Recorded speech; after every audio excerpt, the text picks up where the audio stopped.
It has been a while, ladies and gentlemen. So I'm back from my yearly month-long hiatus of finishing finals. So I'm sorry that I was gone for so long. I was just kind of busy graduating college. I mean, like, not actually physically graduating, but like doing all the things I need so that I could be technically graduated until I'm officially graduated. You get what I mean. Woo! Yes, ladies and gentlemen, the academia is no more. Which means that I have all the time in the world to waste making videos like this. Thank you guys so much for being subscribed to me and everybody who's given me lots of love and lots of views on my splits video. Thanks a lot. Don't know where that came from, but I'm happy to have you. Happy to have you around. But yes, now that academia is o'er, I have so many ideas for projects and my album is gonna come out. It's gonna be a good time, yeah. So, on to the real business. Ever since Ready or Not by Bridget Mendler has been blowing up on TikTok as kind of like a meme, I've been rediscovering Bridget Mendler and just like the time of life in which I actually listened to her music. I think it's probably in 9th grade when Ready or Not was on the radio. But as I've been re-examining this song, I've been realizing how slapping good it is, but also how absolutely bizarre it is. We all just seem to like miss like a bunch of lines that were... I found this to be extremely interesting and worth my time to make a video about. I was originally going to make a video called The Charming Mess of Ready or Not by Bridget Mendler, where I talked about all the ways this song works, even though there's so many things in it that should not. But then, as I was re-listening through this whole album, I realized that it's not just Ready or Not. This entire Bridget Mendler album from 2012, Hello, My Name is ... is just riddled with bizarre lyrical decisions. Bizarre! That shouldn't work, but somehow yield a pretty great album, despite the many absurd lines that we're gonna talk about right now. We going through it, sisters and brothers. We going through it. Okay, let's start with track 1, which happens to be Ready or Not. I love this song in a lot of ways. It just has like a really good vibe to it. Makes you wanna like throw your hat out the window, drive through tunnel, where there's 2012 white plastic Ray-Bans she wears in the music video. So I'm just gonna maniacally go through and point out the specific lines that are super interesting to me or that are just absurd and I don't know how someone wrote. I think it starts off with a really good energy and just all the different metaphorical preferences I think are done well in the very beginning. The I'm about to break out, I'm like a crick tonight, which is, you know, not the best, but it's still good. It's still good. Caught you staring at me and I was thinking clearly. Here we go. Number 1 of the many absurd lyrical decisions throughout this album. And now I'm like a bee and I'm hunting for the honey. As the Genius annotation points out, bees make honey, they don't like look for it. I just like, okay, there's so many points within this album where I think she's trying to be like really cute and unique and be like, oh wait, this is a new album from a TV star, and so, you know, we want to like make it a little bit quirky, a little bit interesting, kind of like show the distinction between her and other artists, but they do that in the most like mind-boggling ways. Light my heart up, baby, like a matchstick. Hit the gas quick. Just want to make a quick note about the marvelous masterpiece of that duplet. 2 lines would be a duplet, right? Because matchstick, gas quick. Oh, such a tight rhyme. And also the way that you expect it to be like, oh, let my heart up, baby, like a matchstick. Oh, bada. You expect it to be either like a full 2-line or a full 4-line thing because that's like pretty standard pre-chorus format. But you just like cuts you out of it when she says hit the gas quick which is smart because the point is you're hitting the gas and you're leaving. And there's this departure from the expected into the unknown, and so the fact that it cuts out of that format. I'm doing it again. Ready or not, here I come. Where you at? The night is young. I like Your Face, Do You Like My Song? I think that that is an example of her doing the like weird, quirky, take you off guard line, but in a way that's actually effective and doesn't just like distract you for the rest of the song trying to unpack how the metaphor works and where they came up with it. Also, the We Could Have a Palace right next to over 37 cars and a yacht down in Boca. Brilliant, so good. See, great examples of interesting lyrics that are well thought out and funny and like clever and catch you off guard because they're different, but they're not like bizarre and senseless. Like the friggin' bee and the honey. As I said before, I think that Ready or Not is kind of like a charming mess. Like it really is. Like lots of parts of it like shouldn't work, but they just do. And it's just beautiful. And it's a great song. It's a great job. Great job, Bridget. Next one. I'm so excited to talk about this one. Okay, we have Forgot to Laugh. One of the other reasons why I wanted to make this video is because of this song. Because this song literally, I you not, gives me chills, because there's like this, I'll tell you the line that gives me chills later on, but I think this is such a great song in a lot of ways, but there's so many things about it that are so When I Read Your Face, it's like a screen door. I can see right through your heart's window. Why you gotta treat me like the bimbo? Number one. So I don't understand why she said the bimbo and not a bimbo. This is like bottom of the rhyming dictionary type shit. Like Bridget Mendler the type to not want to rhyme boy with toy like everyone else, so instead she rhymes boy with bok choy and makes like a whole convoluted metaphor about Asian culture and him being as watery and limp as bok choy, and just like goes back to singing the rest of the song. Oh wait. Okay, I just roasted the bimbo thing for a long time and realized that I wasn't finishing the sentence. Treat me like the bimbo who sticks it out when you don't care anymore.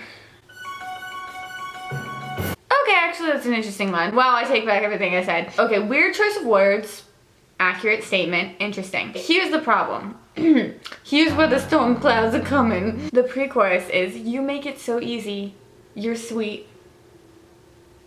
Like a Reese's Pieces.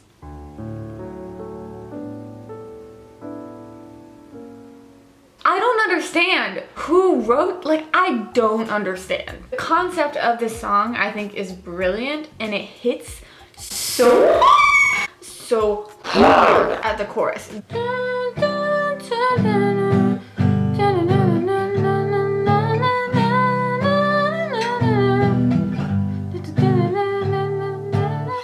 That like chorus melody is like so intense, so strong. Like Bridget knows how to do a chorus melody, like she really does. But the whole concept of the song is, if you leave me, it's like a joke. And the line, cause I've got my own life and you're just a punchline. Bridget, I think we need to go to the ER. Okay, verse 2. That's another little quirky mixed quirkster Bridget Mendler moment, where she wasn't just gonna say, you don't want me to check your phone. She was gonna say, you don't like it when I check your iPhone. I don't even get my own ringtone. Okay, now it's coming back around. You say that I'm needy, like a kid needs Reese's Pieces. Again with the f***ing Reese's Pieces. It's absurd. What is it with the Reese's Pieces that makes them necessary to be mentioned throughout the song twice? Like, I'm surprised that the whole bridge isn't just Reese's Pieces, Reese's Pieces, Reese's Pieces, forgot to laugh. Ladies and gentlemen, she does it again in the bridge. If you're saying peace like you're so over me, trying to sting like a bee, again with the bees, what's this bee motif? It's not working, Bridget, I'm sorry. Then I gotta laugh. More like a ducky or a cute little bunny. Think that you're funny, I forgot to laugh. Laugh. This is why this bridge makes me so upset, because there's that terrible bridge where she says the word ducky and bunny. Then after she just fills in a line by saying laugh. And she says, like a diamond in a mountain of coal, I'm the girl that guys can't find anymore.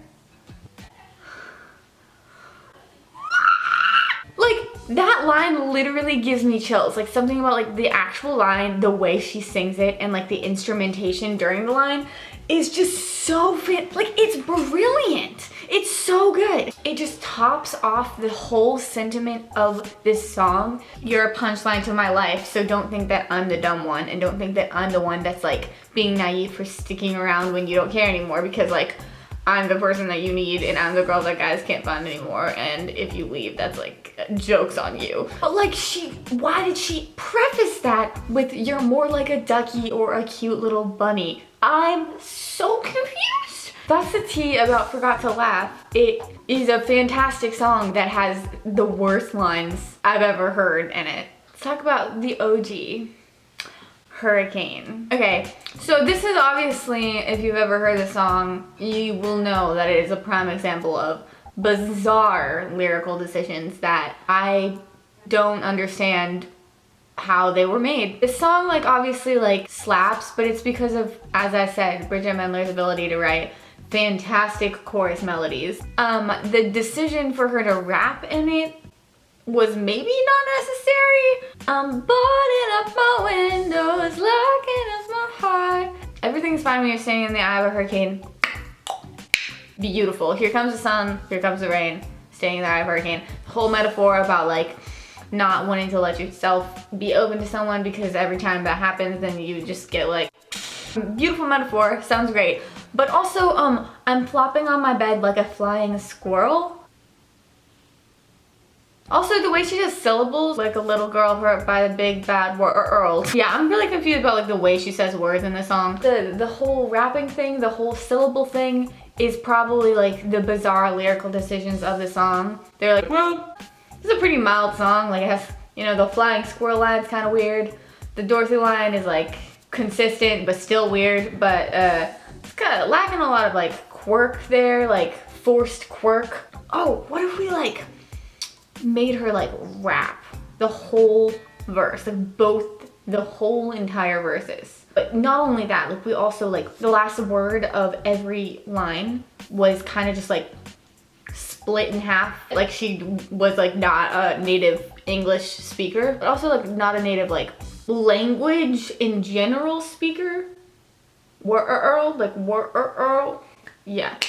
Yeah, that's good. That quirky, adorable, fantastic. I want to talk about one, but I want to talk about one because I want to talk about the fantastic bridge. There's a couple weird lines in it that like make sense, like when she says, I could quote a little Shakespeare in my sleep, and there's been times when I've clearly forgotten how to spell words like R-E-E-D-I-N-G.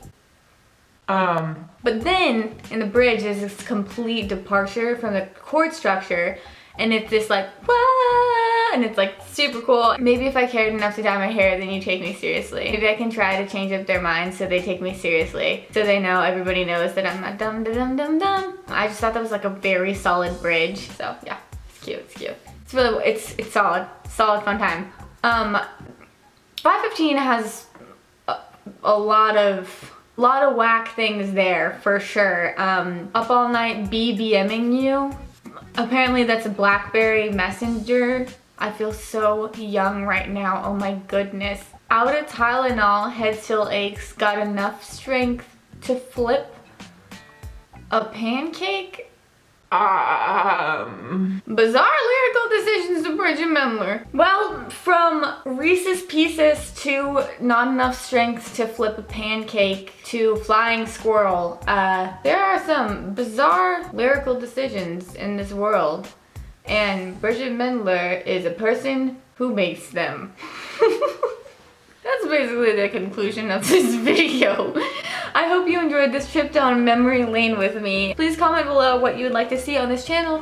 Become a patron because I'm gonna be very, very active on Patreon soon. So please subscribe to this channel right now. Do it right now. Please do it. It's Project 100K, dudes. I have always wanted to have 100,000 subscribers on YouTube. That has been on my bucket list since I was 13 years old before I did any YouTube stuff. That was always just kind of like a pipe dream of mine. And I would love for it to come true. So tell your friends, tell your family. If you enjoy watching my videos, please subscribe. I want to make some like video essays, kind of like polyphonic style. I'm going to start a podcast that's gonna be on my Patreon. I'm gonna talk more about music, I'm gonna write more music, I'm going to do some random things that are fun because I am a college graduate and so I have time now. Have a great day and follow me on Instagram to see the post about me being a college graduate. Have a great day.